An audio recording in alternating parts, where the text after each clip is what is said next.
One very crucial aspect of sustainable development is economic well-being and prosperity.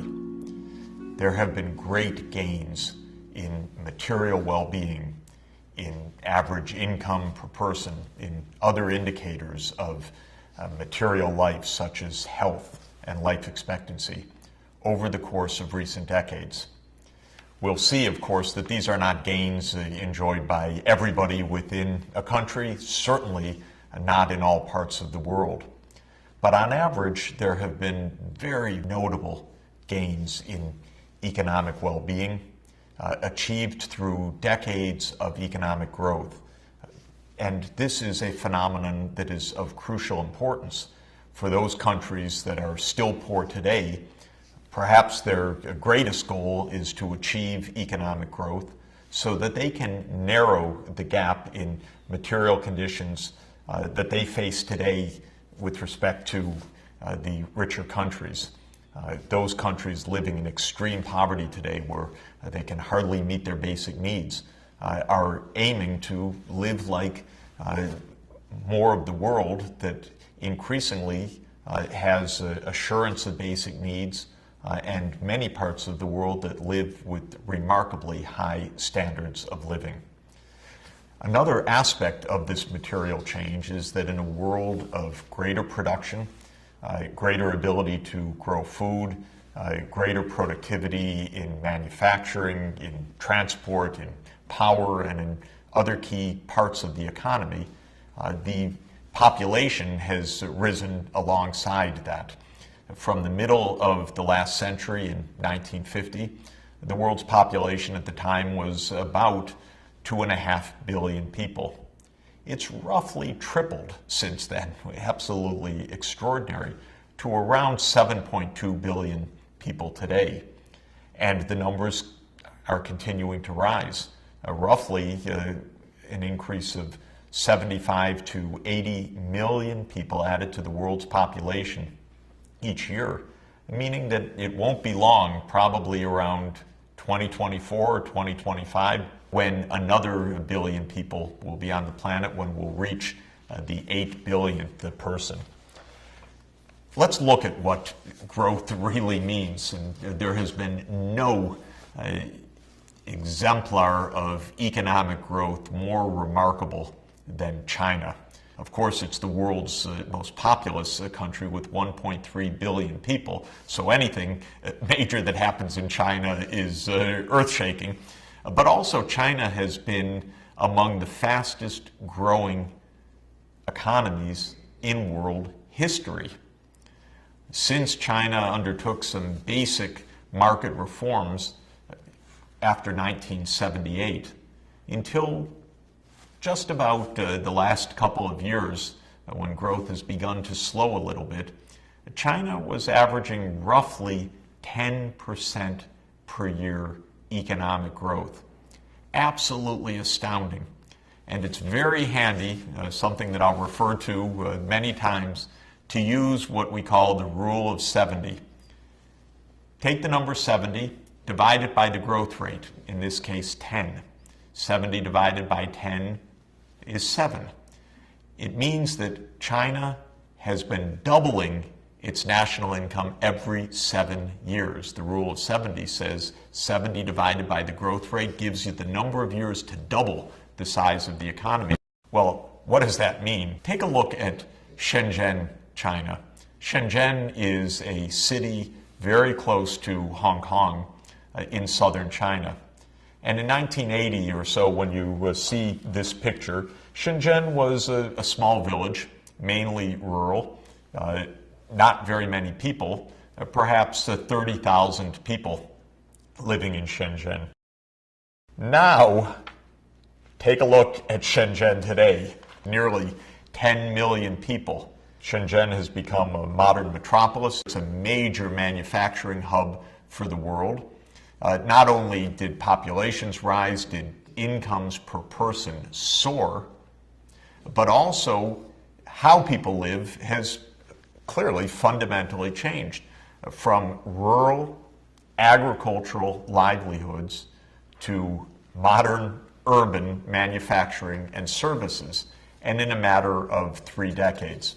Well, most of the world's not going to experience Shenzhen-like change, but that basic pattern of economic growth, a transition from poor smallholder farming to modern manufacturing, especially modern service economy, is part of the normal pathway of economic growth.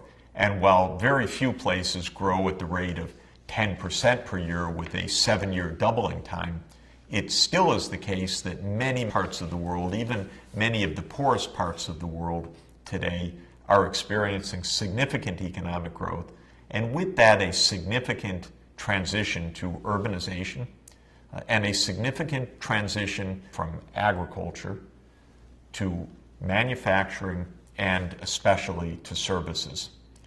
If you look at the next graph, you see something also absolutely astounding that we really need to keep in mind, and that's demography.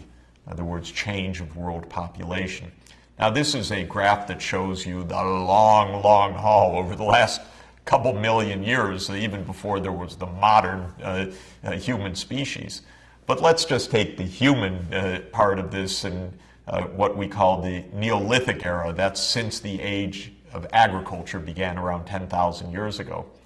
Well, the human population for a long time, if you look at the picture from 10,000 years ago, maybe 7,000 or 8,000 years BC, was less than 500 million people. Of course, nobody knows, but maybe 300 million people of all the people on the planet. That number did not change very much for a very, very long time. The graph is quite flat, numbers rising maybe to 400 or 500 million people in 1 AD. And that tells you that over much of human history since the beginning of agriculture, the human population did not change very much. But take a look at the right-hand side of the graph. All of a sudden, the population begins to soar, just about the time of major breakthroughs in technology around the Industrial Revolution, the beginning of the era of the steam engine in 1750 or so. We see the population curve turning up and turning up remarkably steeply. Around 1830, humanity reached the great milestone of 1 billion people on the planet. So for thousands and thousands of years, the population was under 1 billion. Then from 1830 to 1930, just in 1 century, the 2nd billion was added. But then the numbers really started to soar because from 1930 to 1960, just 30 years, the 3rd billion was added. We're on track to go from 7 billion reached in the year 2011 to 8 billion probably around 2024 or 2025. 9 billion sometime in the 2040s. So this change of population is absolutely astounding. Our age is an age of economic growth combined with rapid population growth. And together, those two dynamics have meant a massive expansion of economic activity, of total output produced on the planet each year, and of course, alongside that, a massive increase of humanity's impact on the planet. And that is one of the great challenges of sustainable development. Now, another bright spot of recent development is that alongside that economic growth and alongside the rising population numbers has also come improved health. Around 1950, for every 1,000 children who were born, an estimated 134 out of the 1,000 would not survive till their first birthday. That number, 134 per thousand, is called the infant mortality rate. It tells us how many children won't make it to the first birthday. What's very heartening is that that number is coming down and coming down sharply, so that 134 per thousand IMR, or infant mortality rate, is down to an estimated 37 per thousand today. 37 children still don't make it to the first birthday dying of malaria or pneumonia or other preventable diseases. Millions of children dying before their first birthday, still of preventable and treatable causes. We'll talk about that. We'll see what can be done. We'll show how even more progress can be made and can be made rapidly. But taking the historic trends, the drop from 134 to 37 is a real accomplishment, and one that has improved the quality of life and certainly eliminated a lot of the tragedy and anguish that was part of humanity's existence until the improvements of public health and modern medical care. With more children surviving and with health improving at older ages as well, the good news is that our life expectancy is also rising, and rising very considerably. Take a look at what's happened to what we call life expectancy at birth. That is statistically the average length of a lifespan, taking into account the risks of death at each age.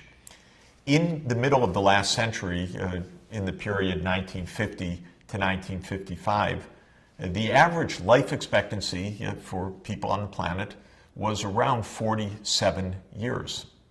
Pretty short. As of today, the estimated life expectancy at birth is more than 70 years, or roughly 71 years. And in the high-income countries, around 80 years.